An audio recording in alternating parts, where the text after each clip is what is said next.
aussi de Gertrude en tant qu'ingénieur, je crois. Gertrude. Oui, alors. Gertrude, c'est toute une histoire, je crois. C'est une histoire. En fait, Gertrude, c'est à Bordeaux qui a ça. Là, vous abordez ma vie professionnelle. Oui. Que je suis ingénieur. Vous avez parlé de. Je suis ingénieur électronique. Hein, c'est l'électronique que j'ai appris à Toulouse. Le mot informatique n'existait pas encore à l'époque. Donc, c'est le mot électronique qui plaisait aux jeunes. Donc, j'avais choisi ça. Je suis entré à la mairie en 1974. En septembre 1974, je suis arrivé, c'était février. Avant, j'étais dans une entreprise privée. Et au début de l'année 90, il y avait déjà beaucoup d'embouteillages à Fort-de-France et il fallait gérer tout cela. Nous avons appris qu'à Bordeaux, que la ville de Bordeaux, ou la communauté urbaine de Bordeaux, à l'époque, on ne disait pas encore communauté d'agglomération, c'est la communauté urbaine de Bordeaux qui prend Bordeaux-Ville et toutes les villes qui sont, les communes qui sont alentour. Le Cube.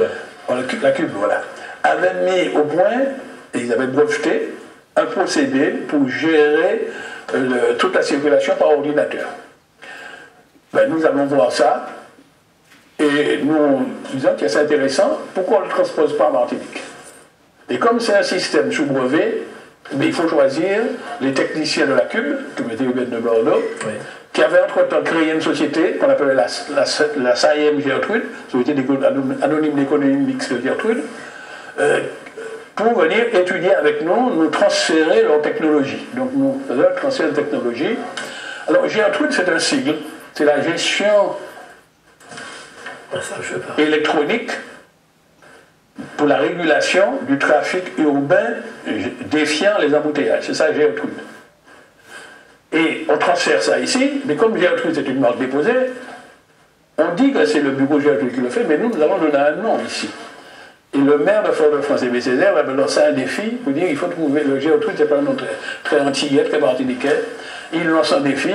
Et c'est lui qui choisit le nom et il dit Eulalie. Le défi, c'est de voir si on peut appeler Eulalie. Il dit ça, c'est martiniquais, Eulalie, Malémont, etc. Et nous allons entrer avec mes techniciens, peut-être que cette écoute. Nous avons ensemble cherché qu'est-ce que pouvait dire Eulalie. Il fallait trouver, c'est comme ça que les informaticiens font, ils trouvent d'abord le nom de l'application et puis après ils cherchent la signification. Mais nous avons dit que Eulalie, c'est équipement urbain, léger, analysant et limitant par l'informatique les embouteillages. Et alors effectivement, nous l'avons conçu, adapté et mis à Fort-de-France, malheureusement il est un peu massacré ces jours-ci, et qui permettrait que lorsque vous arriviez à l'époque au carrefour de l'autoroute, aux directions de Fort-de-France, vous rencontrez tous les faits verts jusqu'à la commission. Si on roulait à une certaine vitesse. Et bien, il fallait forcément rouler à la bonne vitesse, c'était 45 à l'heure que nous avions imposé. Voilà. Oui, Fabienne. Et donc j'ai travaillé, ça c'était une de mes réalisations. M. Granier a introduit tout à l'heure la question de la parité. Donc je voulais savoir chez les Patriotes quelle était la place de la femme en politique chez vous et quelles sont vos femmes majeures qui pourraient... Alors, la parité, c'est moitié homme, moitié femme. Nous avons toujours défendu ça, puisque nous avons toujours défendu les listes à la proportionnelle. Est-ce que vous savez que lorsqu'Alfred Marie-Jeanne est devenu maire à Rivière-Pilote, je ne vais pas mentir et dire que sa liste était paritaire, mais il était parmi les premiers maires à avoir mis les femmes aux responsabilités. Et il nous racontait l'autre fois qu'il y avait entre 35 et 40% de femmes sur sa liste, mais également chez les adjoints également. C'est la première chose. Deuxièmement, la loi est devenue la règle, et au niveau du conseil régional, depuis que nous sommes aux responsabilités, donc en 1998, moitié homme, moitié femme. Tant chez les élus de base que la commission permanente. Mais le MIM lui-même, qui s'est réformé en 2010, après un long séminaire, a mis en place un comité national qui a deux particularités. Nous avons voulu qu'il y ait les trois âges là-dedans, les anciens, les militants d'âge moyen et les plus jeunes.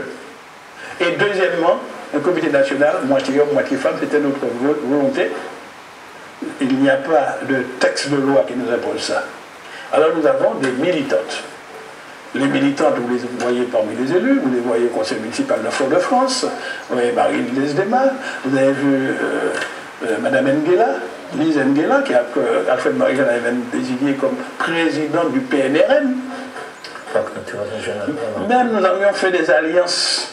Nous avons fait des alliances avec les camarades qui étaient PPM et qui sont devenus RDM. Madeleine de Grandmaison, Sainte-Foy de Marie-Jeanne, qui l'avait désignée à la tête du CNT, à la tête du comité de bassin, à la tête de la commission pour le développement durable. Donc nous avons toujours fait confiance aux femmes. Sainte-Foy de Marie-Jeanne l'a toujours montré. Et puis, est-ce que vous savez que la plus jeune élue du conseil régional est sur la liste du MIM? C'est Sandrine Saint-Aimé. Vous savez que entre 2004 et 2010, qui était présidente de la commission de formation était Francine Carolius. Qui s'occupait de la culture avec nous, c'est Aurélie Dalma, et qui est toujours avec nous. Donc voilà, j'ai donné quelques noms, je m'excuse auprès des autres si j'ai oublié, quelques noms Et puis, nous avons accueilli sur notre liste, nous n'avons aucune obligation, des personnes de la société civile. Madame Jean Théodore avait été élue sur la liste de Pierre Petit, à l'étudiant. Bon, mais elle n'avait pas fait savoir qu'elle était marquée politiquement, mais nous avons observé sa manière de travailler. C'est une dame qui fait beaucoup de le social, beaucoup de la question de la sécurité publique, les risques majeurs. Et Alfred Marianne a proposé de venir avec nous et lui avons donné les responsabilités de ce qu'elle travaillait avec nous. Et elle en a encore toujours avec nous là. Donc, il y a de la place pour les femmes, donc il y a des dirigeantes. Est-ce que vous savez que dans le comité national du MIM, un poste très important, celui du trésorier, est une trésorière, c'est Mme Danielle Bourriel, et qui contribue beaucoup pour l'élaboration de notre philosophie sur le plan économique, nos projets, etc. Donc, nous essayons, nous n'avons pas attendu qu'il y ait des textes de loi qui nous l'imposent. Donc c'est vrai que nos porte-parole, je m'excuse, parce qu'il faut presque s'excuser d'être un homme maintenant, nos porte-parole ont été jusqu'à présent des hommes. D'ailleurs, j'essaie de pousser nos camarades féminines à prendre plus de responsabilités, d'être un peu moins timides pour parler, etc. Mais elles travaillent beaucoup. Dites-moi, monsieur le Président, monsieur Marie-Sainte, est-ce que vous trouvez qu'il y a trop de bâtiments ou d'édifices qui portent le nom d'Aimé Césaire? Et puis, une deuxième question, est-ce que ça vous agace le fait d'entendre ou de lire que la Martinique avance? Bien. Alors, d'abord, professeur Aimé Césaire, j'ai été son employé pendant 30 ans, on n'attendait pas de moi de dire quoi que ce soit de lui. C'est un grand démocrate, pourquoi? Je vous dis ça parce que j'étais indépendantiste, d'ailleurs, le premier entretien pour l'embauche, c'est lui qui m'a appelé, c'est pas moi qui suis allé demander le travail. Il a envoyé un émissaire parce qu'il avait besoin d'ingénieurs pour renforcer des services techniques. Et il y a eu un entretien, je me rappelle, cette personne connue, qui a une connaissance, il est connu par Aimé Césaire, il est connu par moi, c'est Lucas Sécurité intermédiaire, m'a envoyé le voir un dimanche. La première chose que je lui ai dit, monsieur le maire, vous savez, je travaille dans une entreprise privée et je suis indépendantiste. Il m'a tout de suite arrêté, il m'a dit, c'est pas ça qui vous intéresse. C'est qu'il cherche des ingénieurs, il a besoin de savoir ma compétence technique. Et que pour lui, on n'a pas besoin de partager, d'être dans son parti pour travailler à la mairie. Ça m'avait énormément frappé. Parce que dans la même période, j'avais une deuxième proposition qui était allée travailler pour le centre hospitalier qui allait devenir la MENA. La MENA était en cadre de projet. On avait besoin d'ingénieurs, une fois que ça serait installé, pour coiffer tous les services techniques. J'ai demandé un délai, j'ai pris au moins 2 mois pour réfléchir. Est-ce que je vais dans l'entreprise privée, est-ce que je vais travailler pour le centre hospitalier, est-ce que je vais à la mairie, à l'hospital? Bon. Et finalement, il choisit d'aller à la mairie. D'accord? Bien. Et il a toujours fait ses propres partisans le respecter.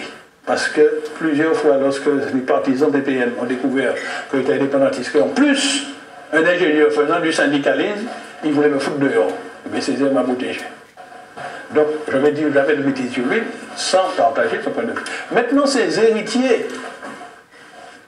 qui ont tendance à se comporter en rentier de la popularité de Césaire, ils essaient d'en tirer gloire, pensent que... Vous les appelez les néo-PPM en plus. Voilà, ils pensent qu'il faut baptiser pratiquement tout, mais bientôt ils vont baptiser la ville, Césaireville. Mais ça, c'est leur choix. J'ai eu l'occasion, pas trop rarement, mais une fois d'aller en Afrique, et j'avais vu que dans une ville au Kenya, que pendant chaque grande ville, le boulevard central, il y a toujours un grand boulevard central, portait le nom du même responsable politique. Alors peut-être que c'est ce caractère-là, ils ont sélectionné ce modèle. Là, c'est leur choix. Maintenant, deuxième chose, la Martinique avance, c'est pas que ça m'agace, c'est que c'est agaçant. Pas moi seulement. Parce que c'est un mot d'ordre. On finance avec des fonds publics un montant de propagande politique. Parce que toutes les statistiques objectives montrent au contraire que notre économie régresse. Ce qui est obligatoire de mettre, c'est des panneaux de chantier pour informer la population de la nature du chantier, du coût du chantier et des entreprises qui font le chantier. Et puis il y a une mention obligatoire qu'on doit mettre sur les panneaux, qui est le délai d'exécution et la date de début. Mais j'ai vu depuis quelque temps, ces messieurs ne mettent plus le délai d'exécution. Mais quand ils mettent le délai, ils ne mettent pas le début. La date où le chantier a démarré. Ils le faisaient déjà pour la ville de Fort-de-France, ils le font pour la région. Voilà les mentions qui sont obligatoires. Le reste, c'est de la propagande. Et c'est pourquoi que nous le dénonçons, parce que c'est en contradiction avec ce que l'on constate. Malheureusement, la Martinique n'avance pas, notre économie régresse, le nombre de chômeurs augmente et le pouvoir d'achat diminue. Voilà ce que l'on constate. Alors en décembre